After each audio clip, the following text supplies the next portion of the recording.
welcome back. Hello. How are you? Good. Good to hear. So, I hope you survived Halloween. I hope you're here. I hope you're doing well. I hope you're feeling good, feeling great, feeling ready for today's video. I thought I would take it a bit more of a selfish route today and show you some video games. I have some older ones and then some newer ones. So I have from the Nintendo GameCube, Nintendo Wii, Xbox 360, Xbox One, and the Switch.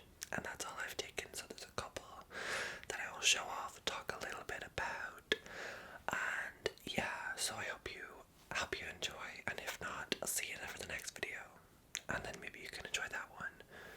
Let's all get along.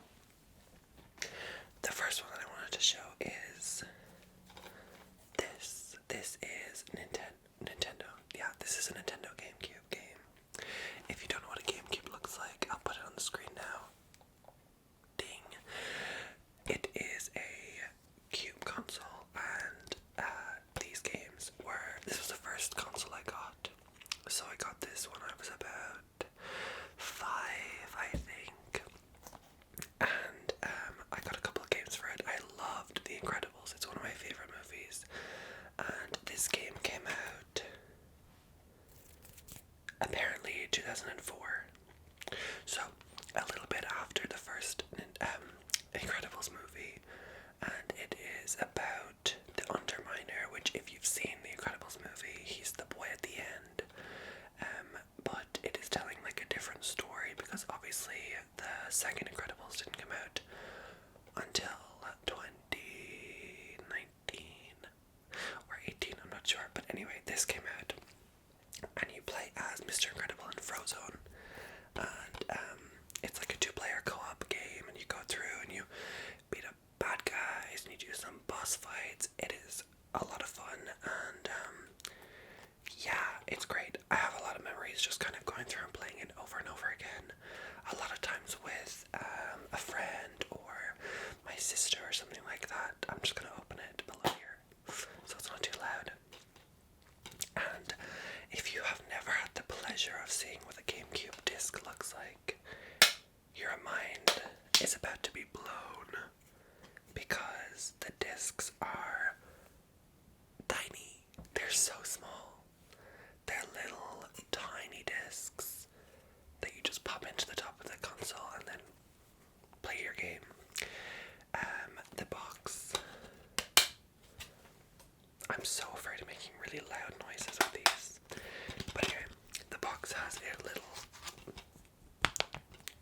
leaflet thing in it with just a little, there's a picture, the contents. I'm not sure how much you can see of this. There's a GameCube controller. If you can see it, I really don't know. I'll find out when I'm editing.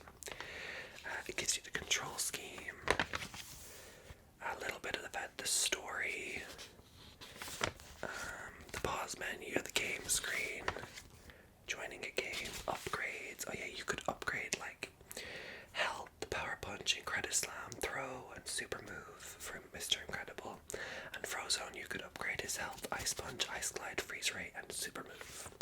I really liked being Frozone because you could do like, you jump and then you hold, I think, the jump button, and you could like glide down onto the floor, so it's like a slow drop, which is really fun.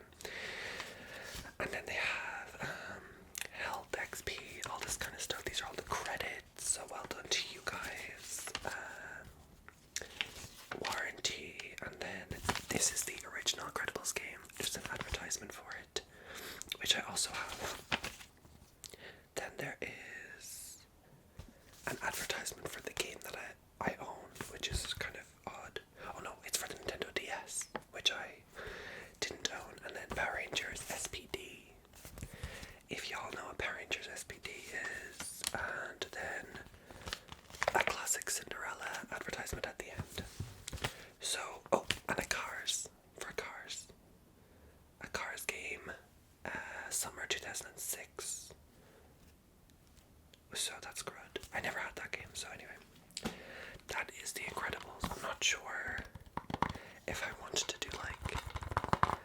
sounds because I feel like I like whispers. I like doing whispers, so the tapping sounds will be here and there, but I'm not going to focus on them.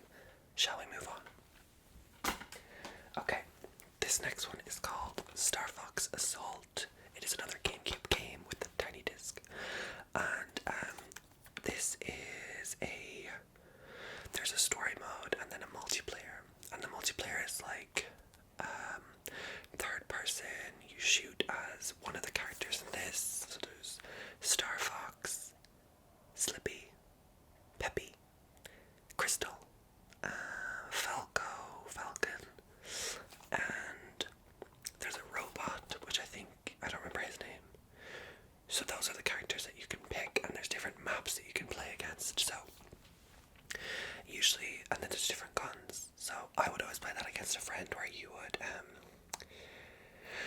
load up a game, and it's 1v1, and you would try to kill each other and see who could win. Or there was also vehicles, like there was spaceships, or like a tank, and you could either race them inside the maps and stuff. Again, just opening it off screen, and there. I'm not gonna take the disc out this time, but it's like a little disc in there. So cute. And I'll go through the leaflet. Oh, the leaflet is really basic. It's just black on this side and like a little warranty, so I'm not sure if it's going to be any... No, it's not interesting. It's just kind of safety stuff. I remember one night I went out camping in my own garden. I brought a tent and I took all the games that I had at that time, all the video games, and I took the little booklets out into the tent with me so that I could read them at night. And I ended up leaving them there's like little pockets in the side, and I left them in the pocket, and because of the like morning dew, is that what it's called? It's like when it's wet in the morning, all of them got soaking, and this one didn't because I wasn't interested in the warranty information. But if you did look, I'll show you again. This Incredibles one is a little bit kind of beat up because it dried after being wet. So there we go. Okay, the final GameCube game I have here is Mario Kart Double Dash. Double Dash is, if you've played Mario Kart before, you know what it is. It's Mario characters racing with different items, shells, bananas, mushrooms, you get it. Double Dash is where you have two racers in one kart, so you can play it by yourself and you can kind of switch between two drivers, or you can play it with a friend, so there's like you drive and the other person uses all the items. And there's 10 different card combinations, so you can have like say Bowser with a baby, and that makes it like off balance because one of them's heavy and one of them's light. So there's like advantages and disadvantages to kind of all of them. But yeah, I played so much of this because I'm a big Mario Kart fan. I have Mario Kart on the Wii, which I'll show you in a second just to talk about, because that one was really my forte. But this one I wanted to talk about quickly just because I thought I'd have a Mario Kart segment, which will be continuing with the Mario Kart Wii after this. But yeah, I thought Double Dash was a good one to go with. Let me pop it open down below. And again, we have our teeny tiny disc. This one has a little finish line on it, and it is textured. So that's pretty cool. And there is actually a booklet in here. Thick booklet. There is... Okay. Oh, this is I don't know what that is. That's like the bongos for Donkey Konga, if you know what that game is. I think that's actually might be for that game. Then this one is be a Nintendo VIP. So I have a little Nintendo VIP thingy and a little code on the back. But I don't know if this will be useful anymore. So anyway, this is the booklet for Mario Kart, and it is again a little bit beat up because the drawing process. So we have Wario and Waluigi on the front cover, and Mario and Luigi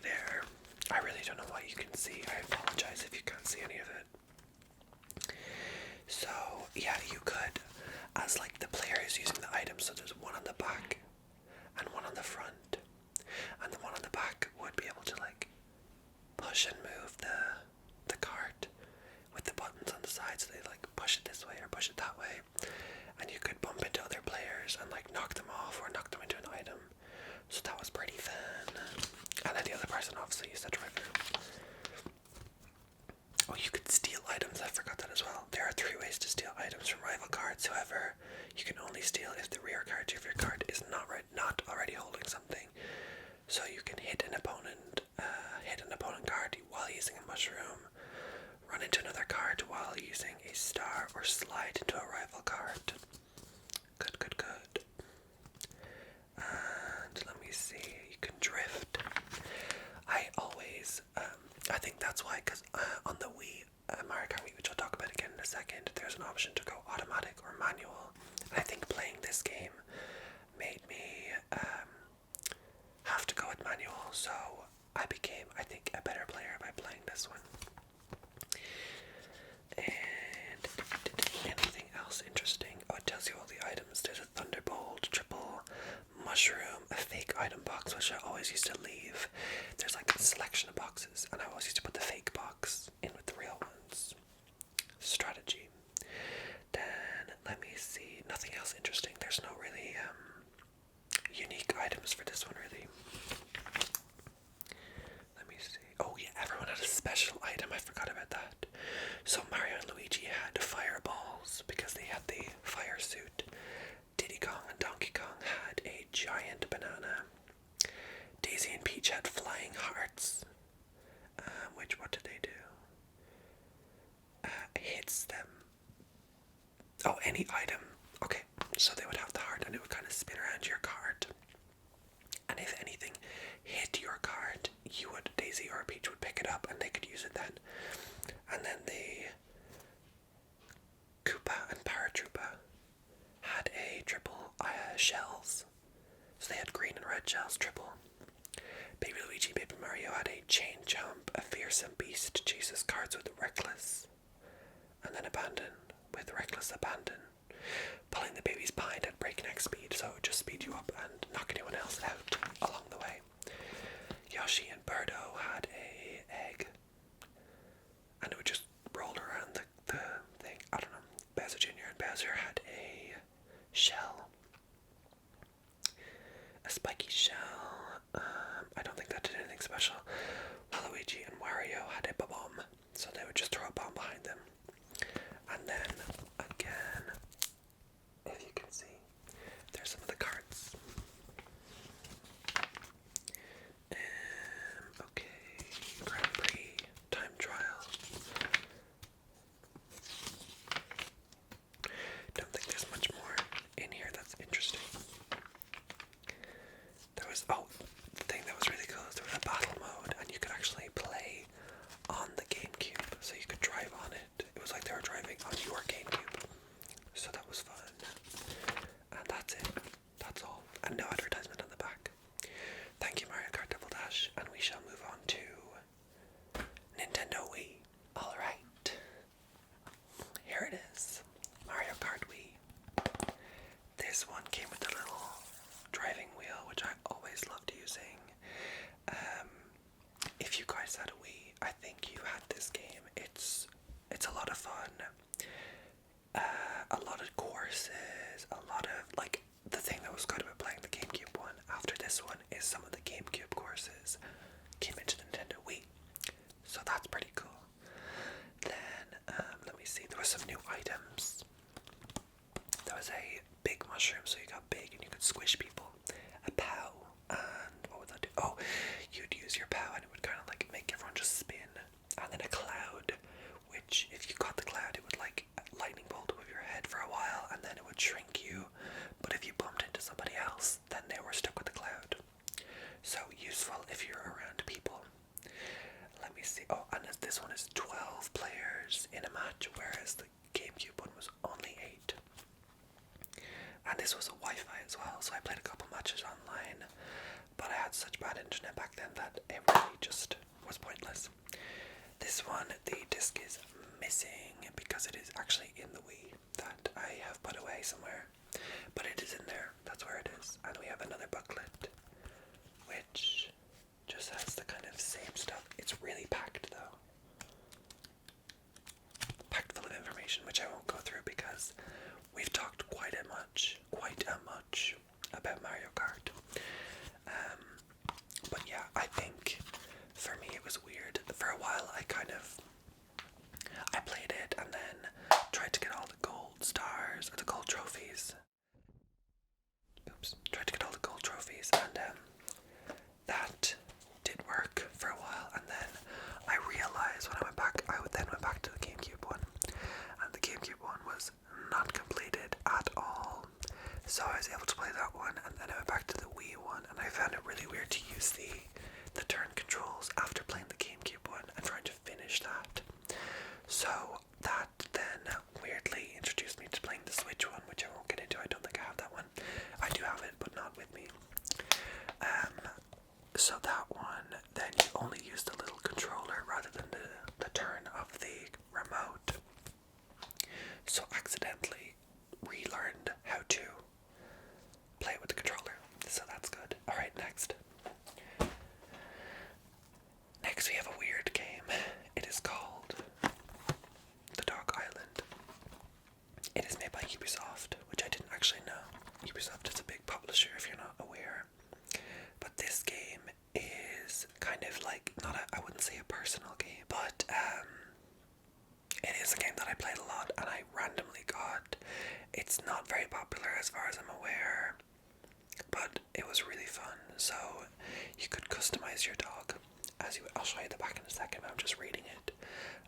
You can make friends with lots of cute puppies, and there's more than 48 breeds to play with. I didn't know that. Enchanting environments, from warm desert to snowy peaks, and you can use your sniffing power and explore amazing worlds to save your younger sibling. I don't exactly remember the story because I don't think I ever finished it, but it was really fun. So you have like the dogs along there, then you have the little town that you had. So you had like a hub town where I think your mother was, and then you had to find your sibling. I'm assuming based on the third box, which is an alligator, because there were animals that you could befriend or they would threaten you or something. Anyway, I thought I'd just bring this one up because I loved it. There was like a little section of time where I played all these kind of different kind of smaller games, like there's My Sims Kingdom and stuff like that, if you're ever aware of those. I wouldn't say Sims is a small game, but My Sims Kingdom, and I think there was like My Sims Special Agent, were two games that I played, which I'd love to play again. There is the disc. It's a blue disc, and then the booklet, which has nothing really interesting. Maybe I'll have a look at it just to see if I can get a bit of the story for you guys. Oh wow. Advertisement on the back for pets.com. Let me see tips and tricks. Places and people. Okay, I'm gonna read a little bit of this to give you some context of what the game is about. So there's getting started, controls. Right, playing the game. What kind of dog are you? So you can select a breed and then press the A button. You can choose if you're a boy or a girl, and then you can name your dog. You can choose whether you'd like a brother or sister, and then you can Little Puppy and a Big Adventure. In this game you are visiting the dog island on a quest to cure your sick sibling. That's what it is. Lend a fellow paw to dogs in need and track down items as you explore the island. When you meet a pal, press the A button to talk to other dogs. You meet dogs with question marks hovering over their heads are in a fix. Talk to them and help them out. So you can sniff things to help you find food, flowers, and all sorts of other items. And then, let me see. Woofs. Show dogs gratitude by exchanging woofs. Some dogs will give you woofs when you help them. And then you can level up to get more smells. So it's a smelling game. how to play. So the enemies, yeah, I don't know if you can see that here because it's all black and white, but here there is like the enemy moods. So there's knocked out, resting, peaceful, angry, or dangerous. You can spook him. You can knock out when your strength gets low. Recover your strength by sleeping at your house. Okay, you can map memo. Places, restaurant, Malshikis. Exchange your woofs for all kinds of. Oh, it's a shop. Trading for accessories, creating new items. There's a cafe, a clinic, and a postman. Your house inns. So there's different inns throughout the island, which was fun to kind of visit different ones. And then bars, the delivery man, which I never even got to. It says once you've helped Boris out in a tight spot, he'll take you anywhere. And then there's different mini games: football, sledge pull, insect collecting, and fishing. This is a way bigger game than I thought it was. But anyway, that's the Dog Island, and a lot of fun and a lot of kind of nostalgic memories for me. Anyway, let's move on. We are moving on to a bit of a grown-up time for me. This is Assassin's Creed 2, which is one of the first. So, the very first game I got for my Xbox 360 was Skate 3, because I had played Skate 2, I think, on a friend's Xbox. And up until my Xbox, I only had Nintendo consoles. So I got the Xbox 360 a bit late, but I got the two games I really wanted were this and Skate 3. So I got Skate 3, and then this is what I got for Christmas that year. And I really liked it because I'd never played anything so expansive and freeing. Like, you could just climb anywhere, kind of do anything you wanted, and I loved the story. So I've played this game a couple of times throughout my life. It is set in Italy. Ezio Auditore Differenze. I apologize. And you could climb places, you could go swimming, you could fight people. I'm sure if I played it today, it would be so, like, different and bad or whatever. But I really, really, really enjoyed it, playing it back then. So there's another game thing in there, and because it's the Game of the Year edition, I got some exclusive content. There is 3 new missions, I think, and yeah. So anyway, that's just one of the games I really kind of stepped out of my Nintendo shell at that point to play, and I played all 3 of this collection. They had like the Ezio collection. I never played the first one. I didn't play the Assassin's Creed 3, which weirdly isn't the game after this. I didn't play Black Flag. I played Unity, which is the one in France. I played Syndicate, and I don't know if there was anyone after that I played. No, I didn't. There's the one in Egypt, which I played a little bit of, but it was too overwhelming. And then the Greek one, which I haven't played. And there's the Viking one on its way out this November, which I'm not sure about for now, but I guess we'll see. Anyway, shall I move? This one is Lara Croft. This is Rise of the Tomb Raider. So it is the second game in the Lara Croft, the new Lara Croft trilogy. My introduction to Lara Croft was me thinking I came up with the idea. I really, really thought, oh, that's my idea, because I thought what would be so cool is a female explorer who's like just doing stuff, escaping from bad guys and doing all that kind of fun stuff. And then I saw that it was real, and I was like, they stole my idea. I'm onto you. Crystal Dynamics, I am onto you. But no, unfortunately, they did not take my idea. I could have been a millionaire. But, yeah, so I hadn't played the original ones because I was too young. But these, the first one in the new trilogy, I think came out like early 2000 2010s, and then this one, and then there's Shadow of the Tomb Raider. So I had played the first one of the trilogy and loved it, and then bought this one straight away, played a little bit, got distracted, and never played it, and then this year during quarantine I played this all the way through, then bought Shadow of the Tomb Raider and played that all the way through, and I love them. They're just like dumb fun, and I like Lara Croft as a character. I think they play her, they like do really well with making you not like her in some parts, and like I think they did good. I'm interested. I like it, and I would like some more, but I don't know if they will be doing any more of this kind of series.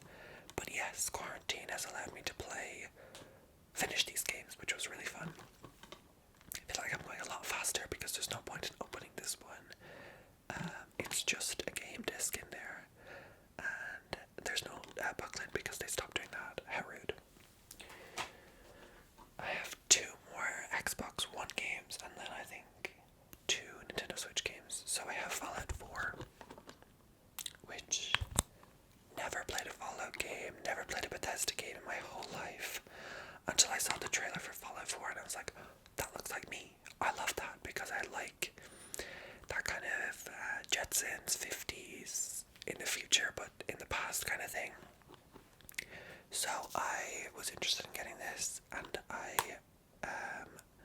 got it a while ago. I got it the year it came out, and I always do this thing with a game that I like where I'll play an hour or so and I'm like, ugh, no, it's not for me, and then a couple days later I'm like, I kind of want to play it again, and I don't know why, and then that's where the addiction really sets in.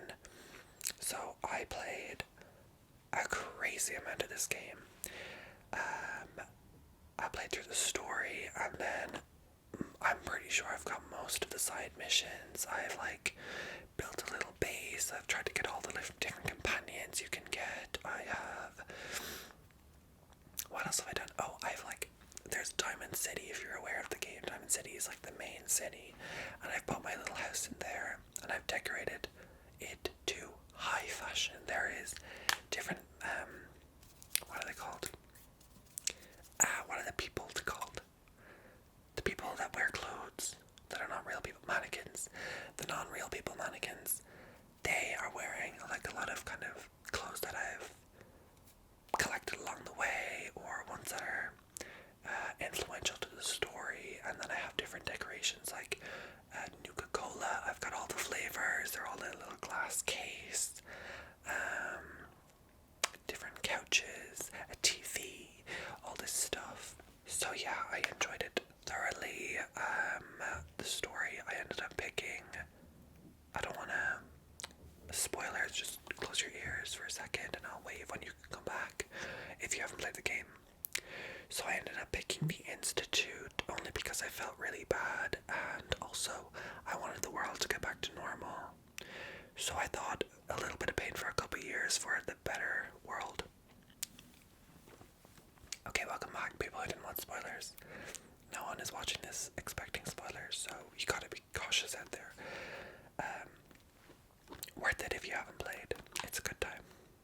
It's like a good quarantine game, I think. I didn't play this in quarantine, but it is a good quarantine game because you can really get sucked into it. I've also heard that the earlier ones are way, way better, so maybe I should get into those. Although, we'll see, we'll find out. I'm not sure. I guess we'll find out in the future.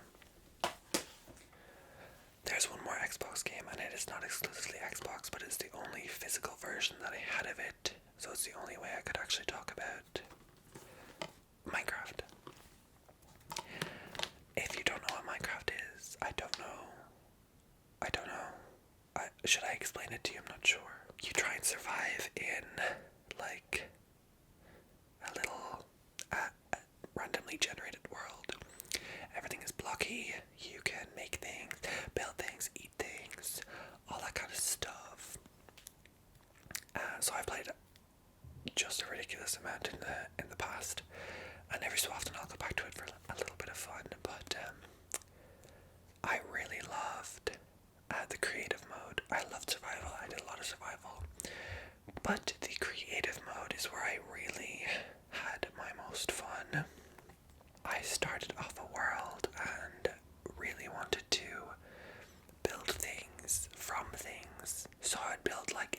a certain TV show or a movie, and I built my main house was Mulan Castle, and I built like things like the bell, what is my brain, the village from Beauty and the Beast, which wasn't really accurate. I just kind of like made a village and was like, that's Belle's village. I've made the Queen of Hearts castle, Peach's castle, a Pirates of the Caribbean ship. I've made like a lot of things, just a lot of things from things. So everything in the world is inspired by something, and I've like put a lot of time into that, and it's a lot of fun. I don't do it too much anymore, but I went back maybe, I think I went back during quarantine, yeah, I think so, and I did a lot of like decorating because I realized the buildings are just kind of plopped in, and there is a path to them, but there's no like trees or anything nice around them. So I went in and added some of that kind of stuff, and yeah, so it's really fun, and it's a good game. It's a good time waster. I like playing Minecraft and watching something else. So if I'm watching a podcast or whatever, it's a good game to go to. Anyway, we're moving on to our final two games, which are both from the Nintendo Switch. So let's get into them. Legend of Zelda: Breath of the Wild. This is a game I bought after completing Super Mario Odyssey, because I bought the Switch basically for Mario Kart and Mario Odyssey. I loved Mario Galaxy on the Wii, and I loved Mario Kart, so naturally the Switch was the way to go. And loved Mario Odyssey. I played it a lot on buses. I traveled to and from college last year, and it really was a good time on the bus because it is such a joyful game. But I'm not here to talk about that. I'm here to talk about The Legend of Zelda. Never ever played a Zelda game in my life. This was my first game. I went into a GameStop and I said, hey, do y'all got Breath of the Wild? They said, no. I said, okay, thank you, goodbye, and I went to a different one, and then I got it there. I was so nervous because I'd never played one. I popped it in to my Switch, ding, turn it on, and I played it for, again, about an hour, and I was like, it's overwhelming, it's not too fun, it's annoying. Well, sorry, that's where the story ends. I'm kidding. It's a joke. That's a really funny joke, guys. That's what it is. I'm sorry, it's what it is. But anyway, I went back. I said I'm gonna try it again. A couple months later, I gave it a chance. And oh my god. It's one of my favorite games of all time. Immediately. It is so good. It is so free. I can go anywhere. I can do anything. I'm always engaged. I'm always looking for something. I'm always doing something. There's never a dull moment in that game. There's just care in every little detail. There's something everywhere. There is like money to be made. There is an enemy to defeat. There is a beautiful main story to go through. It's just great. It's just so good, and moving around the world is so much fun. You can go on a horse, and if you get the DLC, which I did, you can move around on a bike. You can float with your little parachute thing.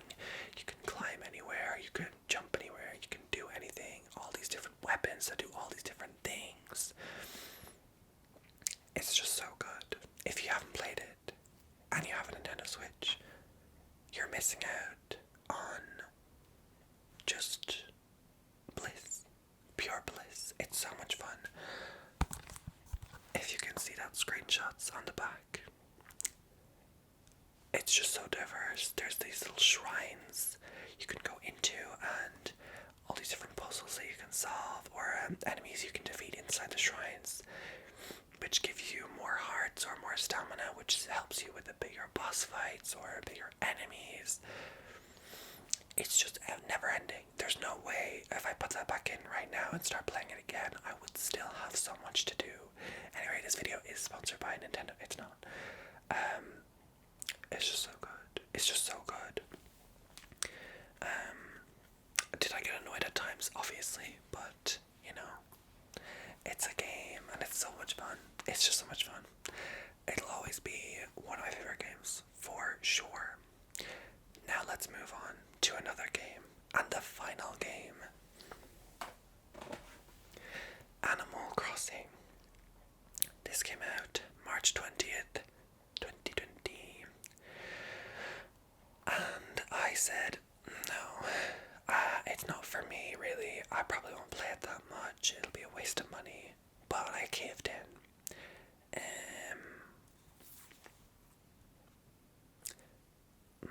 I'm too embarrassed to check how many hours I have in it. At the beginning of quarantine, I played just all day, every day, all day, every day. Played this game, building on my island, finding different things, fishing, catching bugs. It all sounds so incredibly boring and similar to Dog Island. Coincidence? I think not. You fall in love with every villager, every single one, apart from the annoying ones. There are some that I want gone. Let me see if I can tell you all the villagers I have. I have 10. Okay, so I have me. I'm a villager. That's 11. So I have Anka. She is, I'm gonna put pictures of them all. Anka, an Egyptian cat. Meringue. She is a meringue rhino, like a sweet treat rhino. I have Stitches. He's a little bear. I have Sherb. He's such a cute little goat, I think. Let me think. I'm trying to think of like the different. Oh, I have Audie. I have Nana, who is the cutest little pink monkey. I love her. I have Olaf, who I would like him to leave very soon. I have Greta, who I would like to leave also. Oh my god, hiccups. And I have Cobb, who is one of my original villagers, and I'm not gonna lie, I'd kinda like him to leave as well. I think that was everybody. Am I missing anyone? I don't think so. If I am, that's fine. But at the start I loved kind of getting stuff at the museum, taking in fossils, getting all the fishing, getting all the bugs, getting all that kind of stuff, giving it to Blathers and filling up my museum. And I just don't have the patience for it anymore. So it's kind of like I'll go on every so often, like check how everyone's doing and move on. But it really, I mean, I just got so attached to everyone, you know. It is the perfect quarantine game. The perfect one. Isabel, so damn cute. Tom Nook, I mean, you can say what you want, but he's just a great friend. So anyway, yeah, it's very sad to be this addicted to, or not this addicted, this attached to video game peoples, but here I am, attached to video game peoples. So yeah, that was my very long ramble about video games. I wanted to have like a themed ramble because I've just been doing a lot of general rambles recently. I hope you enjoyed my Whisperween week. I hope you are having a safe time. Hope you're being good for Santa, of course, who's on the way. I mean, the clock is ticking. And yeah, so I'll see you for the next video where